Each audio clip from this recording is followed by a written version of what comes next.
시간 하나님 앞에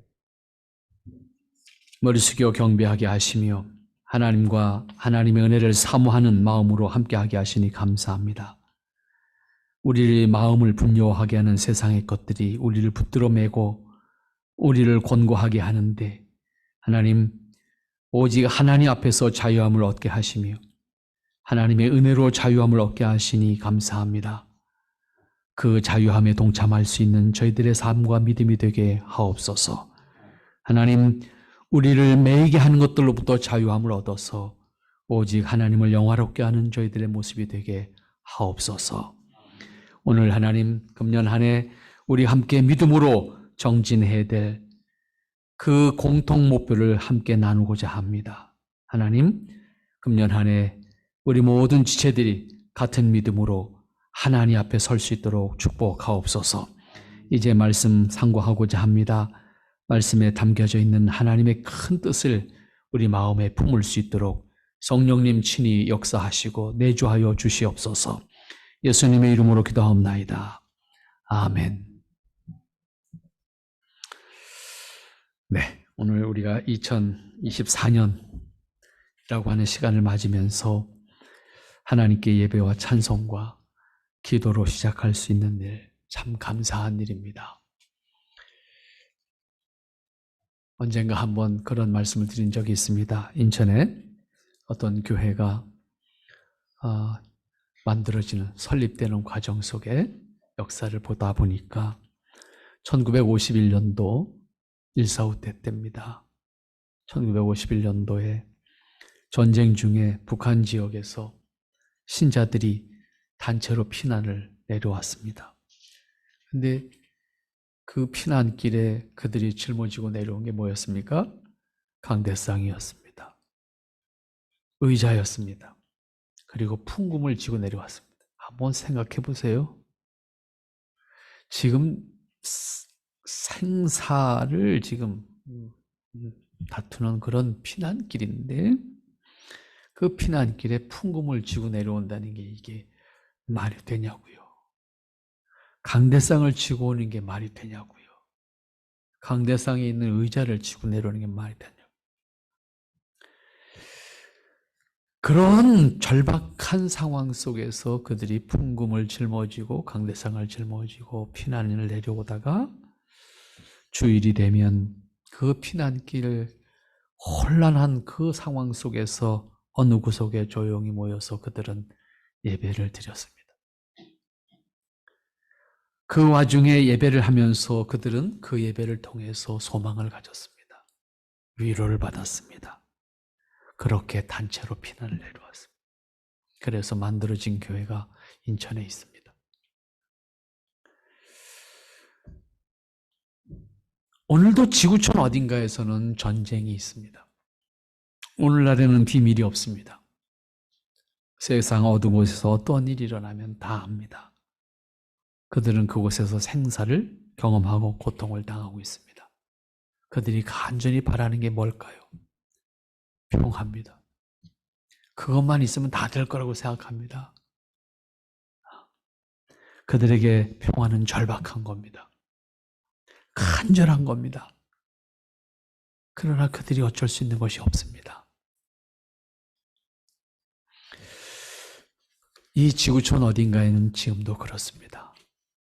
재난에 의해서 고통을 당하는 사람들, 천재지변에 의해서 고통을 당하는 사람들, 그런가 하면 사람 관계 때문에 힘들어서 고통을 당하는 사람들, 경제적으로 어려움 때문에 고통을 당하는 사람들, 이 지구상에는 그로 인해서 상처가 있고 그로 인해서 힘들어하는 많은 사람들이 있습니다.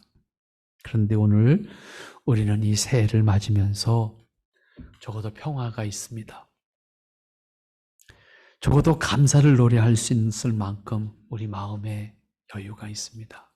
물론 그것은 사람마다 다 다를 수 있습니다. 절박함으로 노래할 수 있는 사람도 있는 것이고 정말로 감격함으로 노래하는 사람이 있을 겁니다. 어쨌든 새날을 맞이하면서 우리는 하나님을 예배할 수 있는 사람들, 하나님의 은혜를 생각할 수 있는 사람들, 하나님의 은혜를 기뻐하고 조금이라도 감사함을 담아서 하나님 앞에 예배하기를 원하는 그런 마음이 우리에게 있습니다. 그만큼 감사할 수 있는 삶이 되도록 우리 스스로가 살아왔고 또 다짐하고 또 바라는 마음으로 우리는 이 자리에 있습니다. 그만큼 여유롭게 복음과 하나님의 은혜를 나눌 수 있어야만 하는 것이 우리가 원하는 삶입니다. 2024년을 맞이하면서 사실은 많은 생각 속에 제 머릿속에서 왔다 갔다 했습니다. 왔다 갔다 했다는 말은 이쪽으로 강조를 둘까 이쪽으로 강조를 둘까. 그래서 어느 날 주보를 만들다가 두 개가 헷갈려서 왔다 갔다 했어요. 이건가 저건가. 그러면서 최종 확인하게 되는 것이 오늘 이 로마서 15장 1절로 7절 말씀이었습니다. 그리고 함께 우리가 금년 한 해 표로 가지고서 우리 신앙의 생활을 좀 만들어 보자 삼은 것이 오늘 7절 마지막 부분입니다. 7절 마지막 부분, 너희도 서로 받으라 하는 말씀입니다. 너희도 서로 받으라. 뜬금없이 이 말이 나오면 이 말이 어떤 의미인지 다가오질 않아요. 그런데 1절 말씀부터 잘 읽어가면 이 말이 뭘까? 바울이 왜 이 말을 했을까? 하는 것이 우리에게 다가옵니다. 먼저 1절부터 3절 말씀을 여러분들이 눈여겨보시기 바랍니다. 우리 강한 자가 마땅히 연약한 자의 약점을 담당하고 자기를 기쁘게 하지 아니할 것이라. 우리 각 사람이 이웃을 기쁘게 하되 선을 이루고 덕을 세우도록 할지니라. 그리스도께서 자기를 기쁘게 하지 아니하셨나니 기록된 바 주를 비방하는 자들의 비방이 내게 미쳤나이다 함과 같으니라. 자, 요 1절부터 3절까지 말씀을 보면 자기를 기쁘게 하기 위해서 살아가는 것이 우리 보통 사람들이 가지고 있는, 우리가 모두 가지고 있는 본능적인 거잖아요. 이걸 배제할 수는 없잖아요. 그런데 오늘 말씀하는 것을 보면 자기를 기쁘게 하지 아니하는 것, 1절부터 강조되어지는 거죠. 네, 그리스도인으로서 우리가 마땅히 감당해야 될 것은 연약한 자의 약점을 담당하는 것이다. 그랬습니다. 오늘 여러분들 2024년도에 우리가 함께 생각하고 간직할 주제를 너희가 서로 받으라 한 말씀이라고 했는데 이 말이 무슨 말일까? 1절부터 7절까지 보면 그 뜻을 알 수 있는데 결론부터 말씀드리면 그렇습니다. 세상에서 그리스도인 곧 하나님의 백성으로 산다는 것은 서로가 서로를 받아들이는 겁니다. 이때 받아들인다는 것은 수용한다는 말이지만 동시에 이해한다, 섬긴다, 더 나아가서 존중한다. 교회에서 가장 많이 쓰는 말로 사용한다면 사랑한다라는 말이 될 겁니다. 그것을 통해서 하나님 앞에 영광을 돌리는 겁니다. 여기서 하나님 자녀들이 서로가 서로를 받아들이는 것을 말씀하고 있는데, 그러니까 하나님께 영광을 돌린다는 것은 개인의 일만으로 되는 것이 아니고 하나님 백성들이 함께 뜻을 같이 해서 서로가 하나님의 자녀로 용납하고 서로를 격려하고 서로를 존중하고 그것을 통해서 하나님의 영광을 드러내는 것이 이 땅에서 그리스도인으로서 살아가는 삶이어야 한다라고 하는 겁니다. 여기서 새해 우리가 감당하면서 배우고 익히고자 하는 것이 무엇인지를 알 수 있게 됩니다. 바울은 어떤 자세로 임하는 것이 서로를 받아들이는 것일까? 뜻을 같이 해서 하나님께 영광을 돌리는 것일까? 그것을 우리에게 가르쳐주고 있습니다. 1절 말씀부터 보면 그렇게 기록하고 있지요. 우리 강한 자가 마땅히 연약한 자의 약점을 담당하고 자기를 기쁘게 하지 아니할 것이라. 말이 참 쉬운 말인데요. 감당하기엔 참 어려운 말이에요. 매우 귀한 가르침인 것을 알 수 있습니다. 하나님께 영광을 돌린다고 하는 것은 곧 약한 사람의 약점을 담당하는 것이다. 하나님께 영광을 돌린다고 하는 것은 깃발을 들고 떠드는 것이 아니라 내 옆에 있는 연약한 사람의 약점을 조용히 감당하는 것이다. 세상은 경쟁 구도를 형성하고 삽니다. 그것은 성장 동력이기도 합니다. 다시 말하면 역사가 발전하고 경제가 발전하고 지성이 발전한 모든 관계 속에서 보면 경쟁의식에 의해서 이루어지는 거예요. 경쟁의식을 형성시키지 않게 되면 성장하지 않아요. 왜 그럴까요? 사람이 머리가 좋은데 타락한 본성 때문에 그래요. 그래서 공산주의는 안 되는 거예요. 내가 일한 것만큼 나한테 안 돌아오니까, 내가 일을 많이 한 것만큼 딴 사람이 가져간다면 나는 일 안 합니다. 이런 원리입니다. 본성이 그런 거예요. 이게 타락한 속성입니다. 때문에 공산주의는 안 되는 이유가 인간의 타락한 속성을 안 인정하기 때문에 안 되는 거예요. 타락한 속성을 인정하면 유실론이 된다고 말합니다. 타락한 속성을 인정하지 않는 것은 무실론이에요. 인간 제일주의자. 한문으로 인간본이라고 하는 말을 쓰는데. 그렇기 때문에 어떤 형태로든지 누가 시키지 않아도 경쟁합니다, 사람은. 시켜서 경쟁하는 거 아니에요. 본성적으로 경쟁합니다. 타락한 본성을 가지고 있는 상태의 사람은 경쟁하지 않으면 스스로 성장하지 않아요. 다만 그 경쟁을 선하게 해야 돼요. 이게 우리가 다스려야 되는 부분이에요.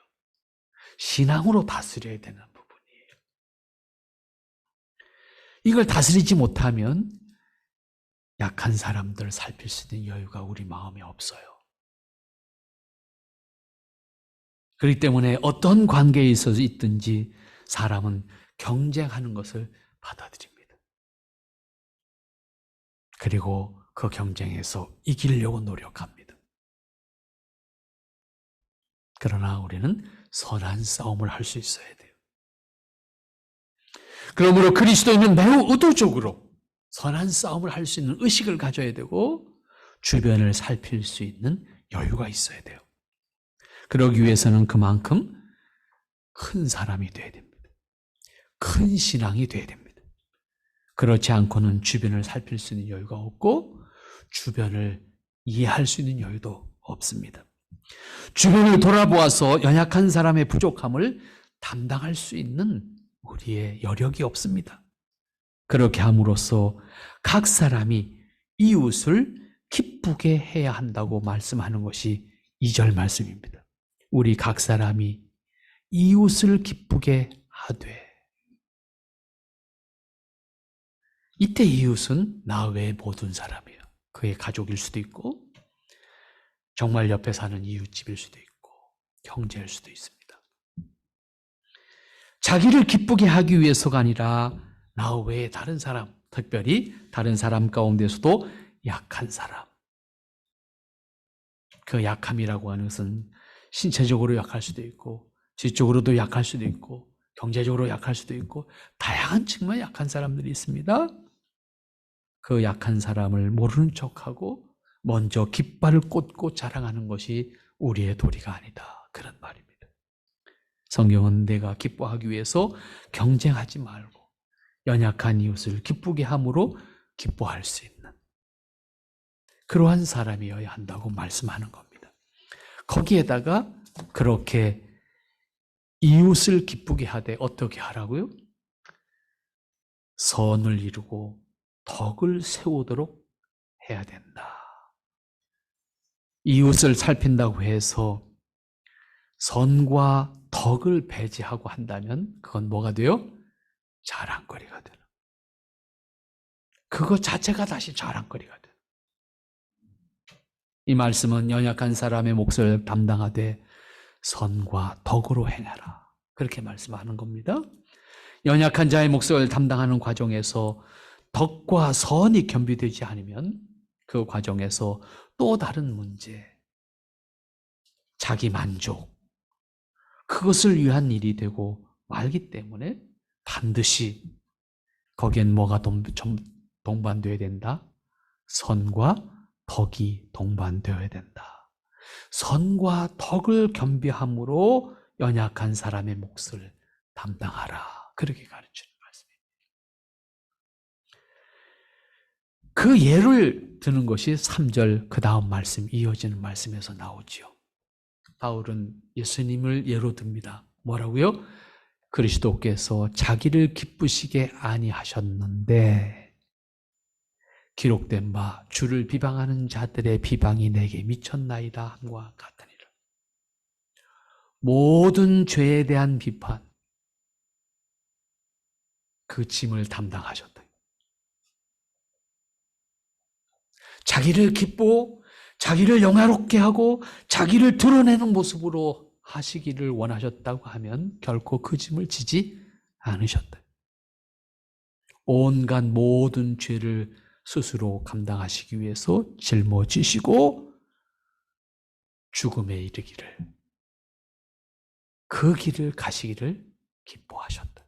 그것은 자신의 기쁨을 위해서가 아니라 그것으로 인해서 자유함을 얻게 되어지는, 속죄함을 얻게 되어지는, 하나님의 뜻이 이루어지는 역사를 위해서 자신의 기쁨을 버리시고 기꺼이 비방하는 모든 비방을, 죄의 모든 형벌을 스스로 감당하시기를 자원하셨다. 이렇게 예로 설명합니다. 하나님을 비방하는 것을 친히 감당하시고 십자가를 지기까지 순종해서 하나님의 뜻을 이루셨고 하나님의 영광을 드러내셨고 인류의 소망이 되어주셨다.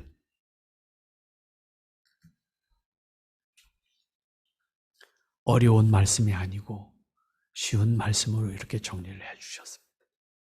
오늘 그런 의미에서 오늘 우리가 7절 마지막 너희도 서로 받으라 하는 말씀을 왜 했는지를 이해할 수가 있게 됩니다.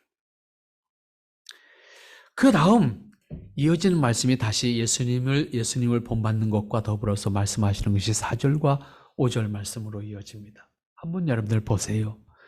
무엇이든지 전에 기록한 바는 우리 교훈을 위하여 기록된 것이니 우리로 하여금 인내로 또는 성경의 안위로 소망을 가지게 함이니라.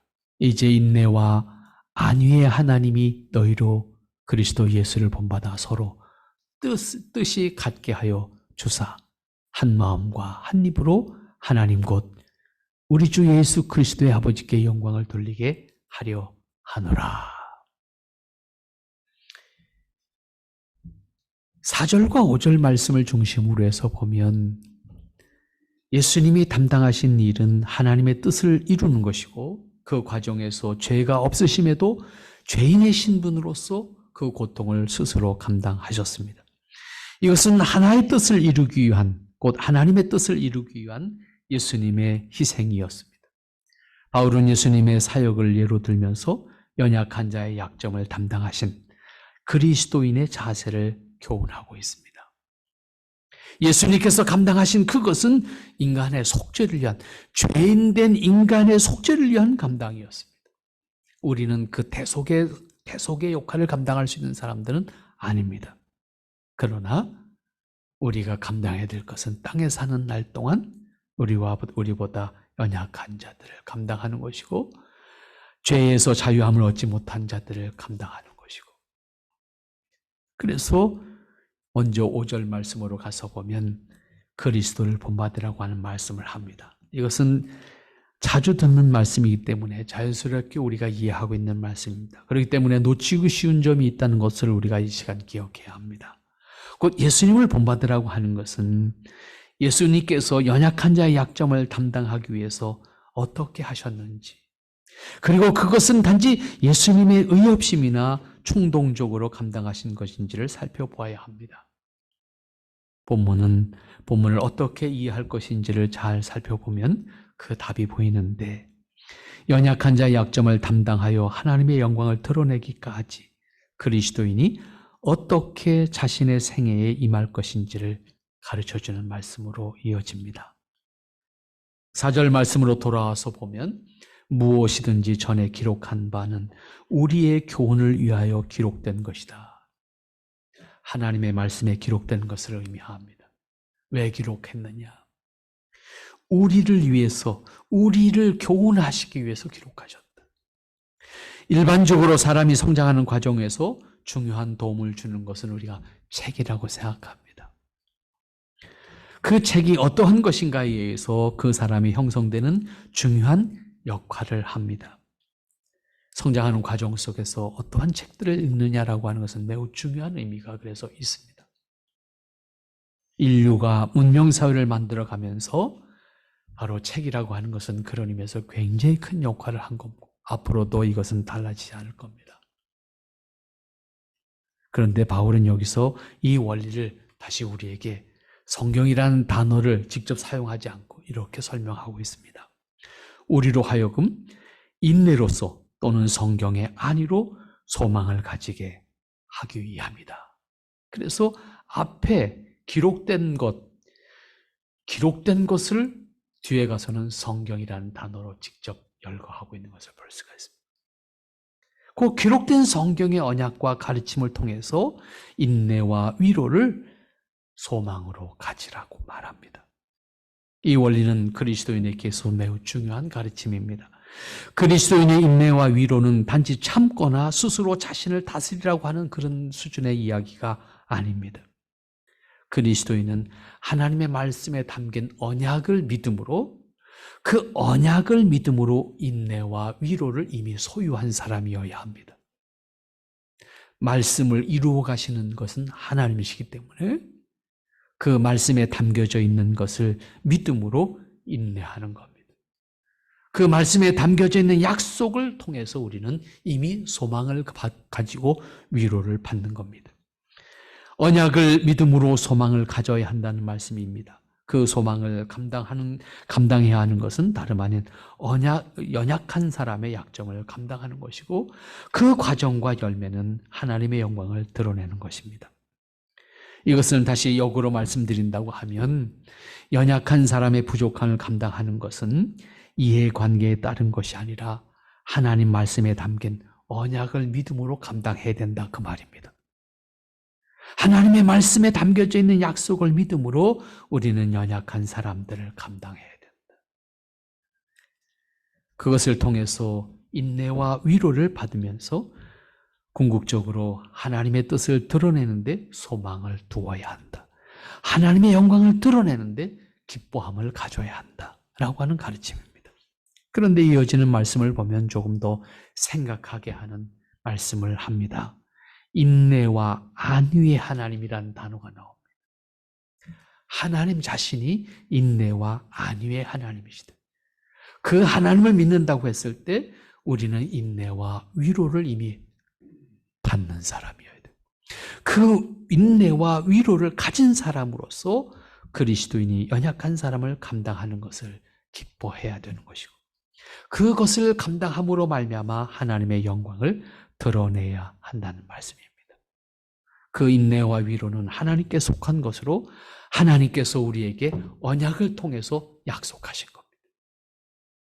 그러므로 하나님의 인내와 위로를 통해서 그리스도인이 감당해야 되는 것은 연약한 사람을 위한 것이고 그 열매는 하나님의 영광을 드러내는 것인데 그러한 의미에서 연약한 사람의 약점을 감당하는 것은 단지 사람의 능력으로 그 사람의 됨됨이를 통해서 감당해야 된다는 것이 결코 아닙니다. 왜냐하면 그렇게 했을 때 반드시 동반되는 것은 사람의 의의가 드러나게 되고 사람의 자랑이 드러나게 된다는 겁니다. 그러므로 우리가 철저하게 약한 사람들을 감당함에 있어서 하나님의 의로, 하나님의 뜻으로 하나님께서 주신 의와 하나님께서 주시는 사랑과 하나님께서 주신 은혜를 통해서 감당할 때 그것은 오직 하나님 앞에서 허락받은 일들을 감당하는 과정 속에서 우리는 그 일을 감당함에 필요한 인내, 그 일을 감당함에 있어서 필요한 위로를 간직한 사람으로서 감당해 가야 한다라고 하는 것입니다. 이 세상에 그러한 일을 하는 사람들이 참 다양한 분야에서 많이 있습니다.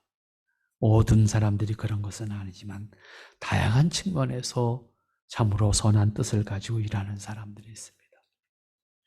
우리 변영아 자매가 새롭게 취직한 것이 뭡니까? 국경 없는 의사회.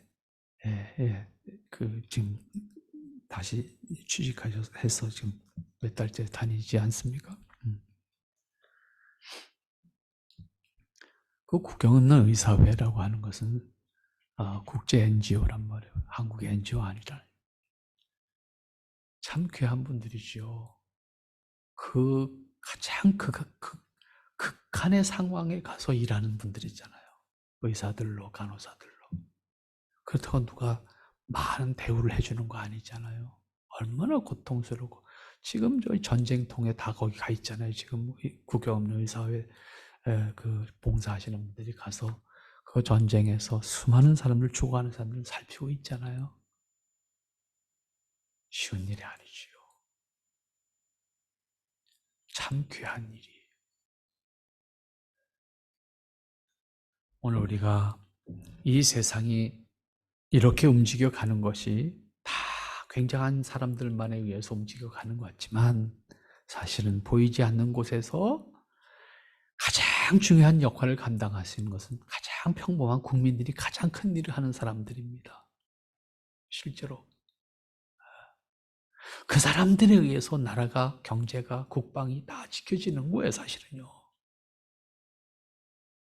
그런 의미에서 가장 낮은 곳에 있는 사람이 아무것도 아닌 것 같지만 아니요, 가장 중요한 사람들.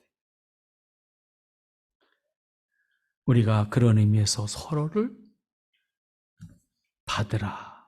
뭘 서로를 받으라고 하는 거예요? 내가 존귀하게 여김을 받아야 하는 것만큼 너를 존귀하게 여김을 받을 수 있도록 해라. 그 얘기거든요.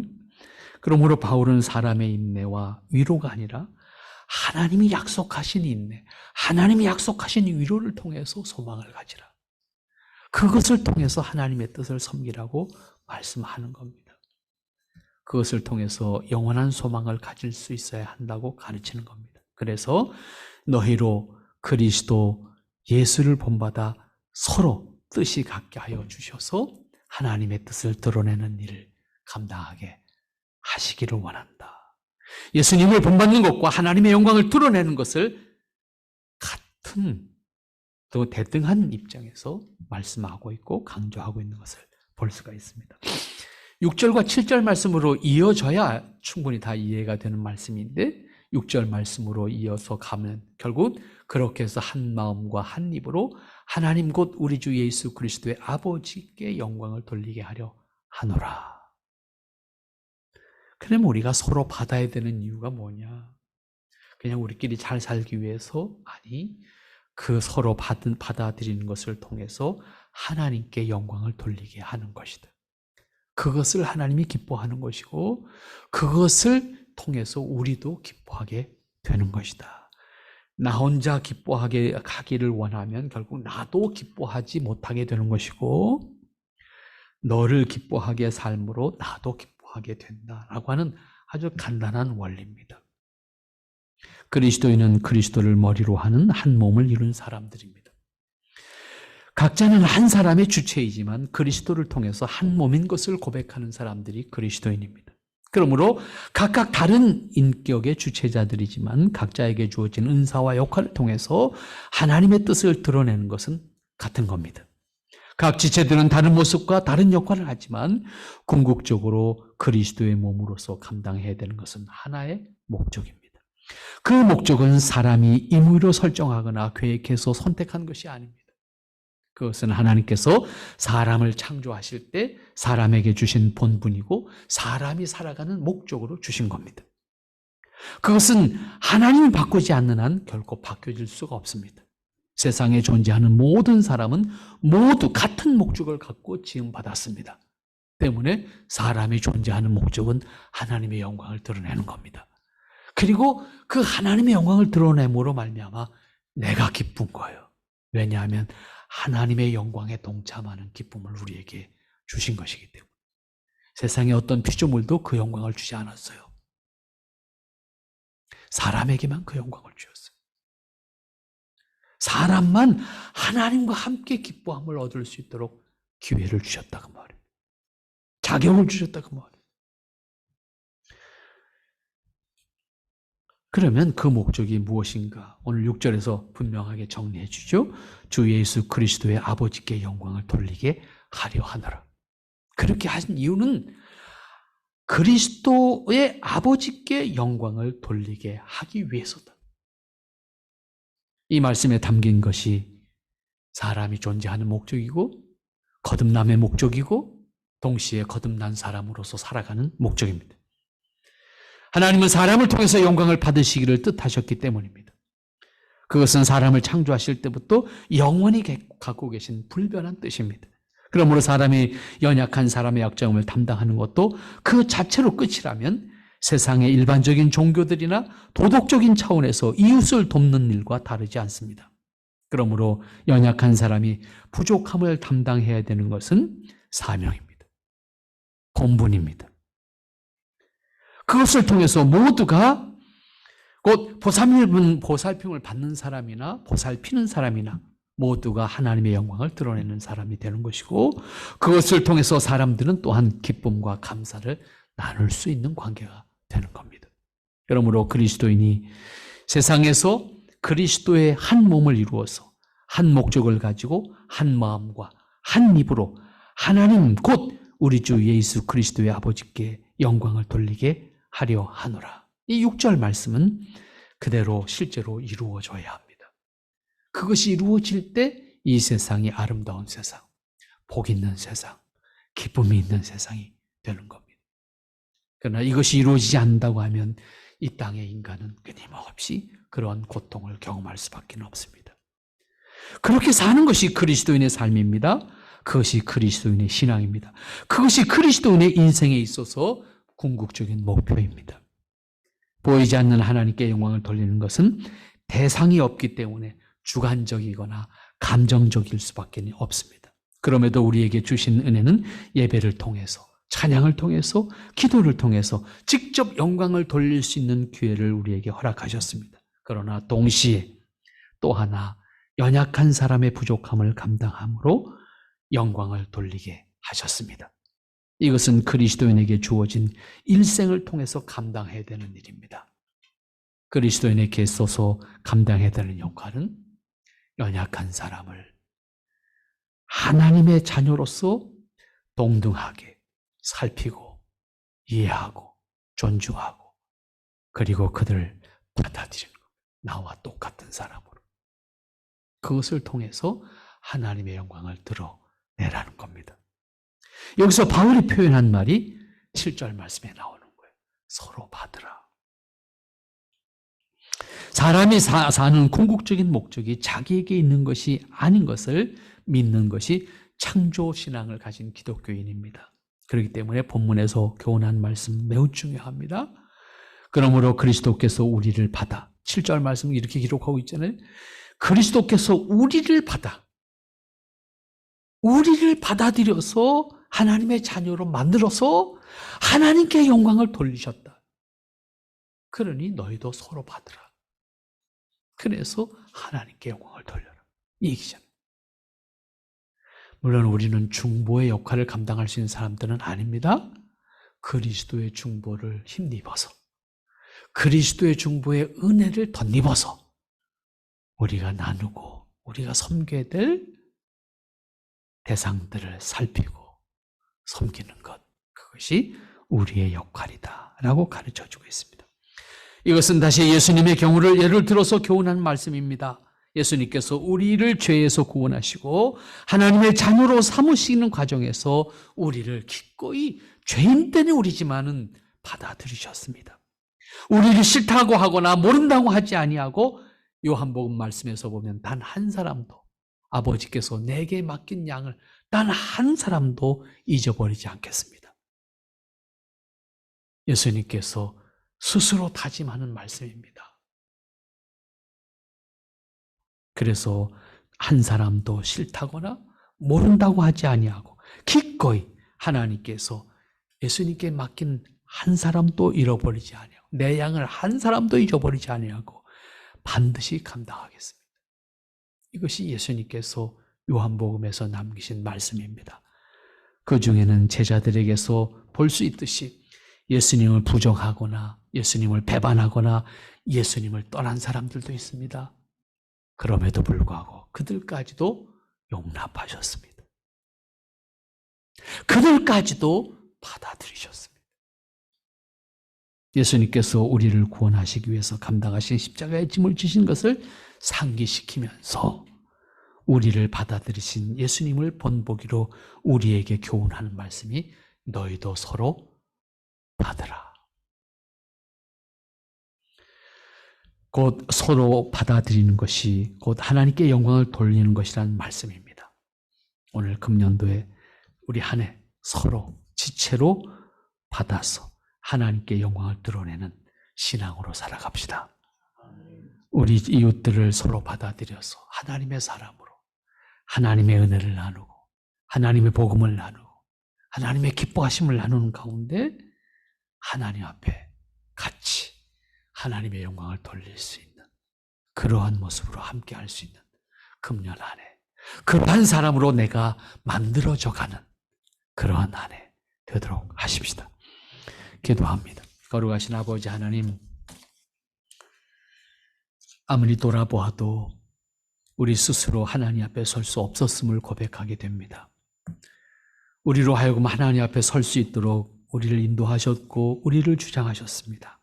아버지, 우리를 주장하시는 가운데 지켜주시고 인도하시고 살피시고 또 축복하여 주시어서 아버지의 은혜와 아버지의 뜻과 아버지의 권세가 임하게 하옵소서. 하나님, 금년 한 해 우리가 다짐합니다. 너희가 서로 받으라는 말씀을 우리 마음에 새기기를 원합니다. 우리의 믿음으로 이루기를 원합니다. 우리의 삶을 통해서 실천하기를 원합니다. 주님, 우리가 구호로 가지고 끝나지 않고 작지만 내 안에서 먼저 하나님 뜻을, 하나님 말씀을 마음에 새기고 하나님의 뜻을 실천해서 하나님의 뜻을 이루는 기쁨을 하나님께 영광으로 돌리는 한 해가 되게 하옵소서. 예수님의 이름으로 기도하옵나이다. 아멘.